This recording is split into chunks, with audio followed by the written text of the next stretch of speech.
Hah? Jatuh itu. Awas aku tutup.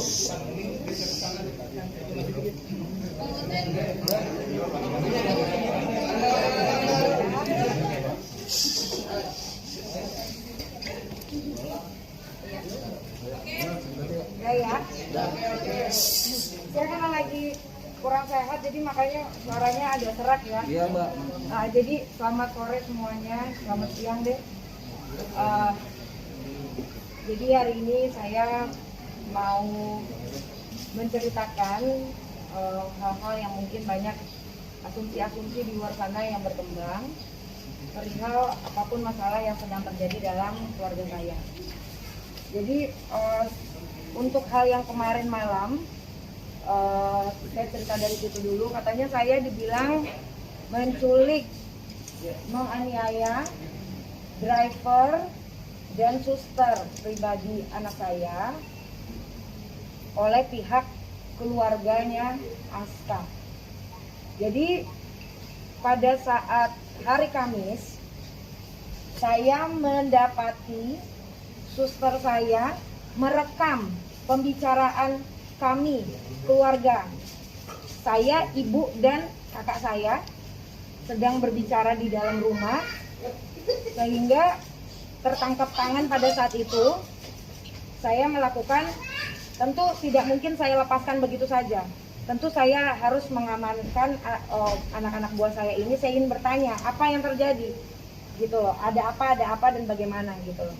Dan ternyata saya membuka itu semuanya, bisa nanti lihat cerita apa yang dilakukan kepada saya. Jadi Lia ini ditugaskan untuk memata-matai saya, memvideokan saya sedang ngapain saja, dengan sama siapa, terus ngapain aja, dan disuruh mengambil surat-surat berharga di dalam berangkas saya. Itu Lia yang ngambil dan diserahkan kepada adik kandung dari Bapak Askar. Adik kandung. Jadi mereka berbicara katanya baik-baik segala macam gitu, tapi menyuruh sudah sampai urusannya kepada harta-harta. Jadi sertifikat rumah, BPKB, segala macam surat-surat berharga diambil oleh mereka. Lalu habis itu dengan dijanjikan apa, dia cerita?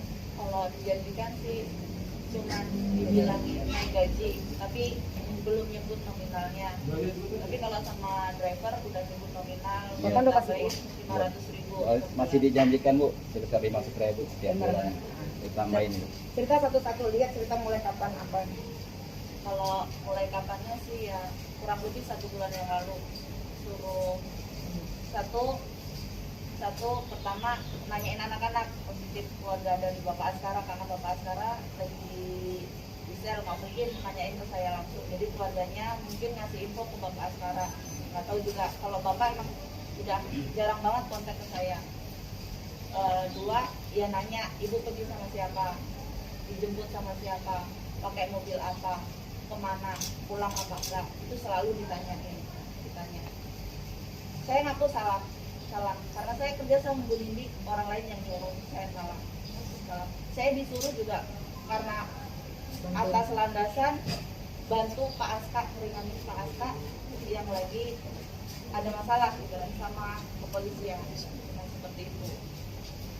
Tapi makin lama ya ibu tahu apa yang saya lakukan. Ibu nggak terima dong, posisi ini saya kerja sama Bu Nindi tapi saya disuruh sama orang lain. Dan misalnya ada penuduhan Bu Nindi milik saya dianiaya sama Pak Leman, salah. Saya nggak ngabarin keluarga saya nggak mau keluarga saya tahu. Tapi kenapa semua keluarga saya mengira saya dipenjarakan, dianiaya? Saya nggak terima gitu. Orang tua saya nggak terima gitu. Saya dipenjara sama Bu Nindi. Tapi kenyataannya nggak seperti itu. Saya nggak ngabarin keluarga saya karena saya nggak mau orang tua saya tahu saya di sini gimana, nggak mau. Tapi sampai kemarin adik saya sampai di sana sama keluarga Pak Aska, disuruh datang, padahal adik saya posisi kerja nggak tahu apa-apa, di telepon suruh ke sana, suruh tanda tangan, dan adik saya tidak tahu itu tanda tangan buat apa. Sampai akhirnya adik saya bisa keluar dari rumah sana, dan itu pun di tengah jalan dia ditelepon sama Kak Tirta suruh balik, jangan ceroboh apa segala macam gitu. Sampai adik saya ketakutan gitu. Oke.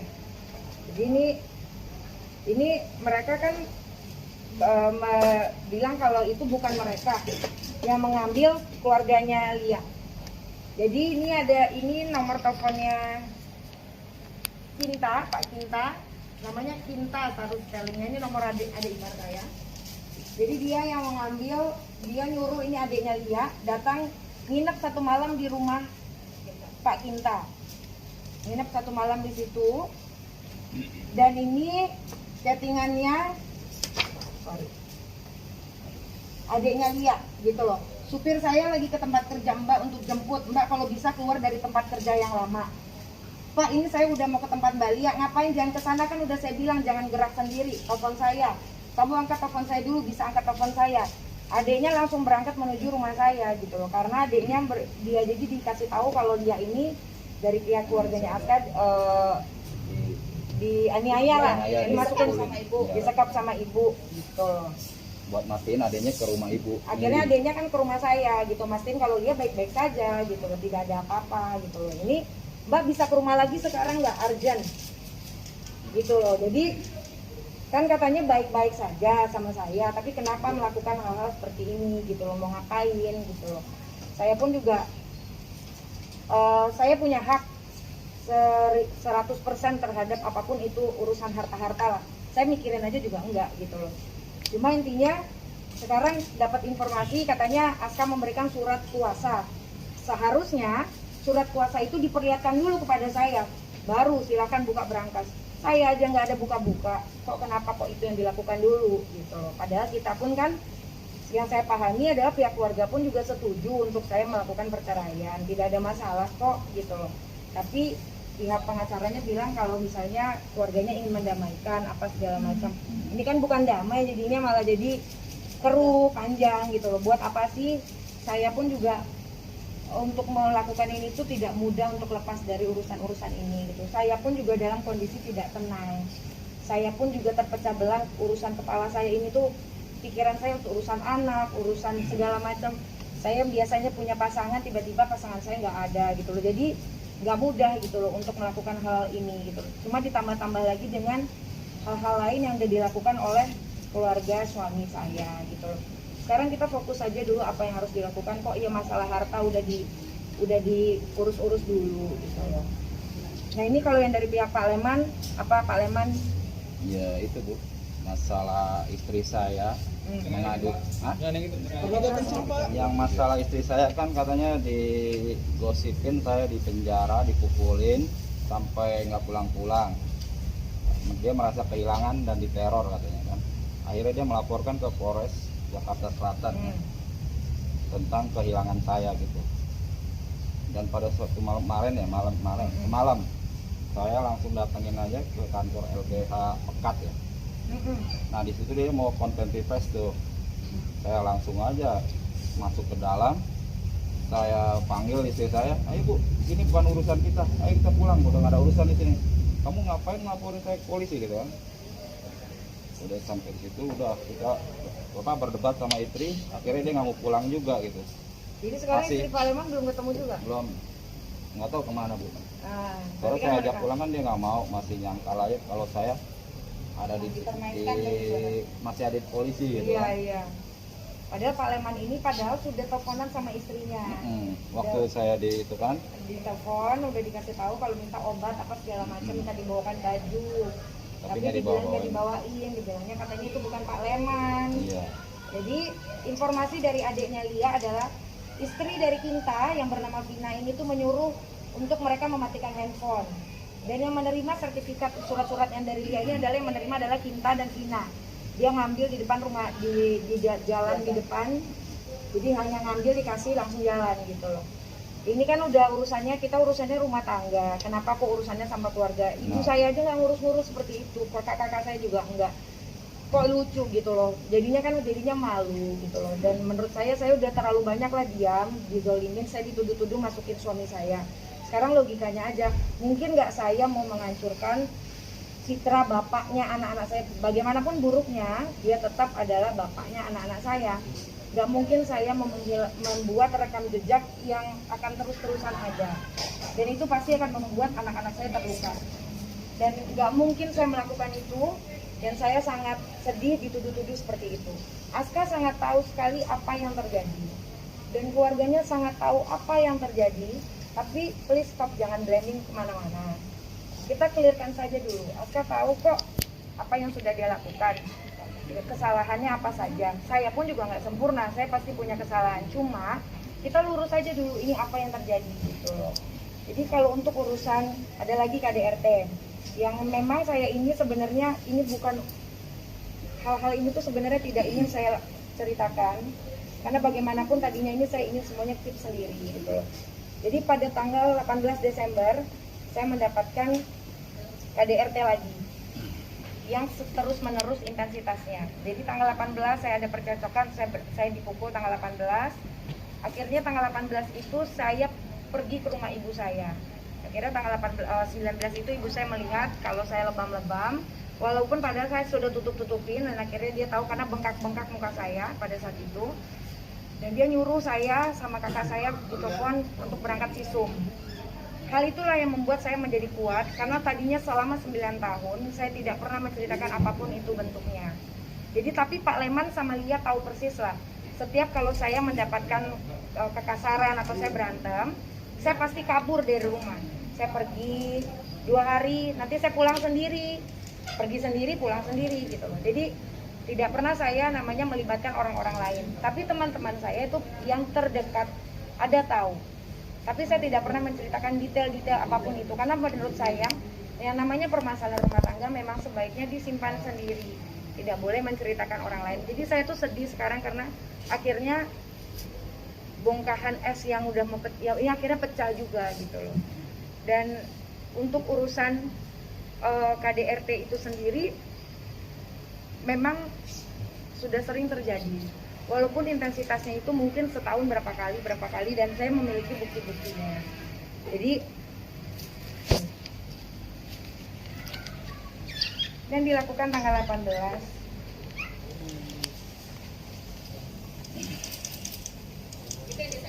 Iya, ini 18 Desember. Ya.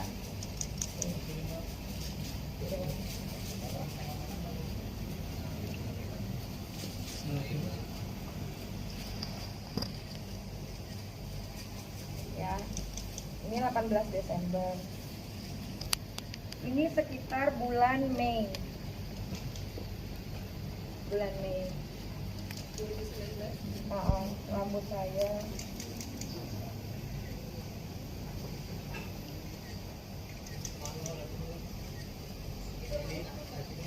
rambut apa lagi kalau bukan rambut saya? Ya dijambak.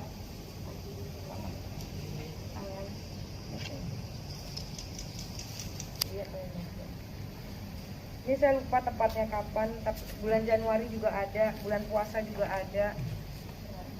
Enggak, itu bulan Januari gitu. Ini di sini lebam. Januari. Ini tangan. Ya rata-rata semuanya banyaknya di muka sih, muka, lengan, tangan. Kurang lebih seperti itu. Sering ya melakukan KDRT? Iya. Tahun bisa berapa? Ya saya nggak mau inget lah, ini aja juga saya sebenarnya kan buka memori lama jadinya. Dari tahun berapa? Ya udah lama lah, udah lama dari saya awal nikah pun juga udah begitu gitu. Cuma yang namanya memang Aska itu memiliki emosional yang tidak bisa dikontrol, dan di Aska tahu sendiri itu kenapa dia seperti itu, sehingga saya pun lama-lama ketakutan dan lelah gitu loh, karena saya pun juga selalu memaafkan, nggak ada masalah, ya udah saya minta tolong, bahkan minta tolong sama keluarganya, ibu bapaknya saya minta tolong, tapi ya tidak ada apa ya tindakan yang cepat gitu, sehingga akhirnya rumah tangga saya pun hancur gitu loh. Sekarang ini kan kalaupun misalnya saya berpisah, pasti kan saya tidak mau Aska ada kasus hukum yang lain gitu loh, biarlah tetap saja perceraian saja gitu loh, tapi nggak ada urusannya dengan hukum-hukum yang lain. Tapi mau apa lagi, karena mungkin ini udah takdir Tuhan, saya harus Aska harus seperti ini, saya pun juga harus menerima seperti ini gitu loh. Jadi mohon sekarang ini tuh jangan pemberitaannya kemana-mana. Jadi karena dibilang saya yang melaporkan, saya yang TO, kita sama-sama tahu lah. Saya tahu persis apa yang terjadi dan saya tidak mau hal buruk terjadi kepada Aska gitu loh. Walaupun ibaratnya berulang kali saya ucapkan bagaimanapun terjadi hal buruk terhadap pernikahan saya, tetap dia itu bapaknya anak-anak saya. Jadi nggak boleh saya melakukan hal-hal yang buruk gitu loh. Apalagi untuk saya sebenarnya menceritakan ini tuh hati saya sedih. Tapi ini hanya gambaran paparannya saja, saya buka. Saya tidak mau menceritakan, udah tidak usah terlalu dalam lagi karena itu yang ada bikin luka hati saya dan anak-anak saya terus-terusan gitu loh. Untuk sekarang ini saya rasa sudah cukup, sudah clear jelas apa yang terjadi dan mereka-mereka ini pun aman ada di bawah di rumah saya gitu loh, tidak ada kemana-mana karena memang ini urusannya biar ini menjadi urusan hukum saja karena memang kan dia melakukan hal-hal yang tidak sepantasnya dilakukan kepada saya gitu loh. Jadi itu saja.